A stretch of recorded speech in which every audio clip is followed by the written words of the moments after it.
વાગરા તાલુકાના ગ્રામ્ય વિસ્તારોમાં આજે વહેલી સવારથી જ વીજ કંપનીએ આક્રમક મૂડમાં તપાસની કાર્યવાહી હાથ ધરતા સમગ્ર પંથકમાં ભારે હલચલ મચી ગઈ હતી. વસ્તી ખંડાલી અને વાગરા સહિતના આસપાસના ગામોમાં વીજ નિગમના અધિકારીઓ અને કર્મચારીઓની ટીમોએ પોલીસના ચુસ્ત બંદોબસ્ત સાથે ધામા નાખ્યા હતા. અંદાજે 10 થી 12 વાહનોના વિશાળ કાફલા સાથે ત્રાટકેલી આ ટીમોએ રહેણાંક અને વ્યવસાયિક વીજ જોડાણોની બારીકાઈથી તપાસ શરૂ કરી હતી. ખાસ કરીને મીટરોમાં કોઈ ગેરરીતિ, ડાયરેક્ટ લંગર દ્વારા થતી વીજ ચોરી અથવા મંજૂર કરેલા લોડ કરતાં વધુ વપરાશ જેવા મુદ્દાઓ પર ટીમે ધ્યાન કેન્દ્રિત કર્યું હતું. લાંબા સમયથી શંકાસ્પદ જણાતા કનેક્શનો પર વીજ કંપનીએ તવાઈ બોલાવી હતી, જેને કારણે ગેરકાયદેસર પ્રવૃત્તિ કરતા તત્વોમાં ફફડાટ વ્યાપી ગયો હતો.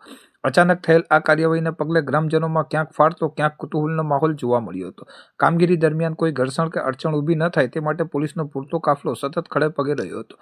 વીજ કંપનીના સૂત્રોના જણાવ્યા અનુસાર આ એક નિયમિત કાયદેસરની પ્રક્રિયા છે, જેનો મુખ્ય ઉદ્દેશ વીજ લોસ ઘટાડવાનો અને પારદર્શિતા લાવવાનો છે. જોકે આ દરોડા દરમિયાન કેટલી વીજ ચોરી પકડાઈ અને કેટલા ગ્રાહકો સામે દંડાત્મક પગલાં લેવામાં આવ્યા છે તેની સત્તાવાર આંકડાકીય માહિતી તપાસની સંપૂર્ણ પ્રક્રિયા પૂર્ણ થયા બાદ જ જાહેર કરવામાં આવશે.